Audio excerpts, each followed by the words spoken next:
നമസ്കാരം. ഇപ്പൊ എന്റെ കൂടെ ഉള്ളത് നമുക്ക് ഏറെ പ്രിയപ്പെട്ട രണ്ട് വ്യക്തിത്വങ്ങളാണ്. Sheethal Shah ma'am and Deepthi Kalyani. നമസ്കാരം. നമസ്കാരം. എന്താണ് കലോത്സവത്തെ പറ്റി എന്താണ് പറയാനുള്ളത്? കലോത്സവത്തെ പറ്റി എന്താ പറയാള്, ഒരു കലാകാരി എന്ന നിലയ്ക്ക് ഞാൻ ഒരു 4-5 ദിവസമായിട്ട് ഇവിടെ ഉണ്ട്. എല്ലാ കലകളും ആസ്വദിക്കുന്നുണ്ട്. കലയെ സ്നേഹിക്കുന്ന ഒരു വ്യക്തിയാണ് ഞാൻ. സോ അടിപൊളിയാണ്. ഞങ്ങൾ രണ്ടുപേരും തൃശ്ശൂർക്കാരാണ്. അപ്പം നമ്മള് ഇപ്പം കുറേ വർഷങ്ങൾക്ക് മുമ്പാണല്ലോ ഇവിടെ വന്നത്. 2018 വന്നത്. അപ്പം ഇവിടെ വരുമ്പോൾ എന്ന് വെച്ചാൽ നമുക്ക് വളരെ സന്തോഷം, നമ്മുടെ ജില്ലയിൽ ഇത് വരുമ്പോൾ. പിന്നെ ഞങ്ങളൊക്കെ ചൈൽഡ്ഹുഡിൽ ഇങ്ങനെ മത്സരിക്കാനും ഒന്നും നമുക്ക് സാധിച്ചിട്ടില്ല. പക്ഷേ ഇപ്പോൾ കുട്ടികൾ മത്സരിക്കുന്നതും കുട്ടികൾ നമ്മളുടെ ലൈഫ് സ്റ്റോറിയൊക്കെ എടുത്ത് പ്രസൻറ്റ് ചെയ്യുന്നതൊക്കെ കാണുമ്പോൾ ഒത്തിരി സന്തോഷം. അതിലുപരി ഇവിടെ എല്ലാ ആളുകളും നമ്മളെ തിരിച്ചറിയുന്നു, നമ്മളെ റെസ്പെക്റ്റ് ചെയ്യുന്നു, നമ്മളോട് സംസാരിക്കുന്നു, നമ്മുടെ കൂടെ സെൽഫി എടുക്കുന്നു. അപ്പോൾ അത് ഒരു സോഷ്യൽ ചേഞ്ചസിൻ്റെ ഭാഗമായിട്ട്. അപ്പോൾ കലയോടൊപ്പം തന്നെ മനുഷ്യരൊക്കെ വല്ലാതെ വളർന്നു, നമ്മുടെ ഐഡിയോളജിയൊക്കെ മാറി തുടങ്ങി. അത് ഒത്തിരി സന്തോഷം. ഈ ഒരു കല ഈ ഒരു സമൂഹത്തിന്റെ കാഴ്ചപ്പാടിനെ മാറ്റിമറിക്കുന്നതായിട്ട് തോന്നുന്നുണ്ടോ? തീർച്ചയായിട്ടും മാറ്റമുണ്ട്. തീർച്ചയായിട്ടും. അതുകൊണ്ടാണല്ലോ ഇപ്പം ഇന്നലെ മോണോ ആക്ട് വേദിയിൽ ഒരു ട്രാൻസ്ജെൻഡർ ലൈഫ് സംസാരിച്ചത് ഒരു കുട്ടി. പിന്നെ ഇന്ന് ഫോക്ക് ഡാൻസിലൊരു കുട്ടി റാം കെയർ ഓഫ് ആനന്ദി എന്ന സ്റ്റോറി ചെയ്യുന്നുണ്ട്. അപ്പം അതൊക്കെ ഒരു സോഷ്യൽ ചേഞ്ച് ആണെന്ന് ഞാൻ മനസ്സിലാക്കുന്നത്. അപ്പം നമ്മുടെ ലൈഫ് കൂടിയും അത് ഇതിനു മുമ്പും ഇപ്പം അർദ്ധനാരീശ്വരൻ അങ്ങനെ ഒത്തിരി കഥകളൊക്കെ എടുത്ത് സംസാരിച്ചിട്ടുണ്ട്. ഇവൻ പുരാണങ്ങളിലെയും ഇതിഹാസങ്ങളിലൊക്കെ കഥകൾ സംഘ നൃത്തത്തിലും ഫോക്ക് ഡാൻസിലും മോണാക്റ്റിലും ഒക്കെ വരാറുണ്ട്. അപ്പോൾ അത് നമ്മളെ സംബന്ധിച്ചിടത്തോളം അത് കുറച്ചുകൂടിയും കുട്ടികൾക്ക് ഇതിനെക്കുറിച്ച് ഒരു അവയർനെസ് ക്രിയേറ്റ് ചെയ്യാനായിട്ട് സാധിച്ചിട്ടുണ്ട്. അവരിതിനെക്കുറിച്ച് മനസ്സിലാക്കുന്നുണ്ട്. ഈവൻ സ്കൂളുകൾ ഇതിന് പറ്റുന്ന ഒരു അന്തരീക്ഷമായി മാറുന്നുണ്ട്. അതുതന്നെയാണ് ഒരു സോഷ്യൽ ഇൻക്ലൂഷൻ ഉണ്ടാക്കുന്നത്. നമ്മളെല്ലാവരും മനുഷ്യരെ പലതരത്തിൽ മാറ്റി നിർത്തുന്നുണ്ടല്ലോ. അപ്പം ഡിസബിലിറ്റി ഉള്ള ആളുകളെ, മെൻ്റൽ എബിലിറ്റി ഉള്ള ആളുകളെയൊക്കെ മാറ്റി നിർത്തുന്ന ഒരു കാലഘട്ടത്തിൽ നിന്ന് എല്ലാവർക്കും ഈക്വലായിട്ടുള്ളൊരു സ്പേസ്, അത് കലാരംഗത്തും ഇപ്പോൾ ഇന്ന് ഒരു കുട്ടിക്ക് വരാൻ പറ്റില്ല എന്നറിഞ്ഞതുകൊണ്ട് തന്നെ ഓൺലൈനായിട്ടൊരു സപ്പോർട്ടിംഗ് സിസ്റ്റം അത് ഭരണകൂടം തന്നെ കൊടുക്കുകയാണ്. അപ്പം നമുക്കൊക്കെ അങ്ങനെ ഒരു സപ്പോർട്ടിംഗ് സിസ്റ്റം ഭരണകൂടത്തിൻ്റെ ഭാഗത്തുനിന്നുണ്ട്, സൊസൈറ്റിയുടെ ഭാഗത്തുനിന്നുണ്ട്, ഇവൻ നിങ്ങൾ മീഡിയാസിൻ്റെ ഭാഗത്തുനിന്നുണ്ട്. ഇപ്പം നമ്മൾ ഈ ഒരു ചുറ്റും നോക്കിയാൽ തന്നെ ഇപ്പോൾ സംഘനൃത്തമായിക്കോട്ടെ, ഏതൊരു നൃത്ത രൂപമായാലും മേക്കപ്പ് ചെയ്യണത് നമ്മുടെ ഈ കമ്മ്യൂണിറ്റിയിൽ നിന്ന് വരുന്നവരാണ് ഏറ്റവും കൂടുതൽ.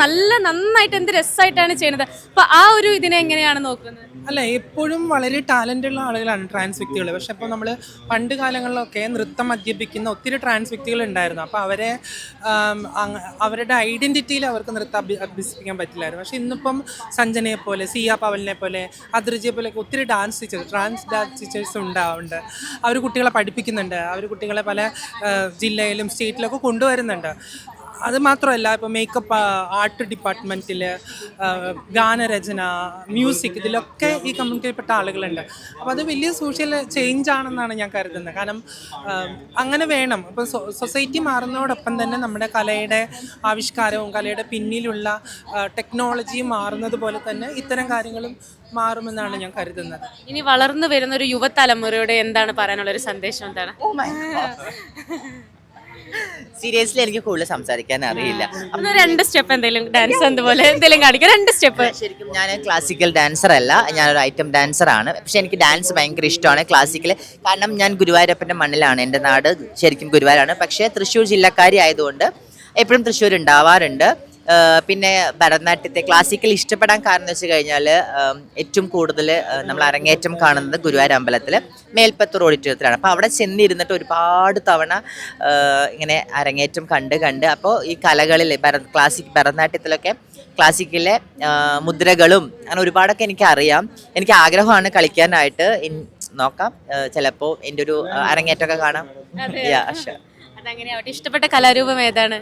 അല്ല, എല്ലാ കലാരൂപങ്ങളും ഇഷ്ടമാണ്. ഇപ്പം ഞാൻ നേരത്തെ ചോദ്യത്തിൻ്റെ ഒരു മറുപടി പറയാം. കാരണം ഇപ്പം നമ്മളെല്ലാവരും വളരെ പൈസ ചിലവാക്കിയാണ് ഈ കലകളിലേക്കൊക്കെ വരുന്നത്. പക്ഷെ പലരും അവരുടെ വിദ്യാഭ്യാസത്തിന് ശേഷം ഇതിനെയൊക്കെ മറന്നു പോകുന്നുണ്ട്. പ്രത്യേകിച്ച് പെൺകുട്ടികളൊക്കെ ആണെങ്കിൽ ഒത്തിരി നൃത്തരൂപങ്ങൾ പങ്കെടുക്കുന്ന ആളുകൾ. പക്ഷേ വിവാഹത്തിന് ശേഷം അവർ കുച്ചിപ്പുടി അവതരിപ്പിക്കുകയോ ഭരതനാട്യം അവതരിപ്പിക്കുകയോ ഒന്നും ചെയ്യുന്നില്ല. അപ്പോൾ അവരോട് പറയാനുള്ളത്, അവരെന്തിനെയാണോ കഷ്ടപ്പെട്ട് പഠിച്ചെടുക്കുന്നത് അതിനെ അവർ കംപ്ലീറ്റ് ചെയ്യുക, അവരതിനെ നോക്കിക്കാണുക, അവരതിനെ മനസ്സിലാക്കുക, അവരതിനെ കൊണ്ടുപോകാൻ പറ്റുന്ന രീതിയിൽ കൊണ്ടുപോവുക. അല്ലെങ്കിൽ നമ്മൾ ഇത്രയും വർഷം എടുത്ത പ്രയത്നം അത് വെറുതെ ആയി പോകുമെന്നാണ് ഞാൻ കരുതുന്നത്. യെസ്. ഇതിൽ 2 സ്റ്റെപ്പ് എന്തെങ്കിലും? ഓക്കെ ശരി, താങ്ക് യു സോ മച്ച്. ശരി. ഹോം അപ്ലയൻസ് വാങ്ങാൻ ഒരിടത്ത്, ക്രോക്കറി വാങ്ങാൻ വേറൊരിടത്ത്, ഗാഡ്ജറ്റ്സ് വാങ്ങാൻ വേറെ എവിടെയോ ഒരിടത്ത്. അതെ, എന്തിനിങ്ങനെ പലയിടത്ത് ഓടണം? മൈ ജി ഫ്യൂച്ചർ ഉണ്ടല്ലോ. മൊബൈൽ ഫോൺ മുതൽ ഹോം അപ്ലയൻസസ് വരെ എല്ലാം ഒരിടത്ത്, ഏറ്റവും കുറഞ്ഞ EMI. അങ്ങനെയാണെങ്കിൽ ഏറ്റവും കുറഞ്ഞ വില. ആഹാ, എന്നാ ഏറ്റവും കൂടുതൽ ഓഫറുകൾ. My G future, experience the next. My G ആണ് ഫ്യൂച്ചർ.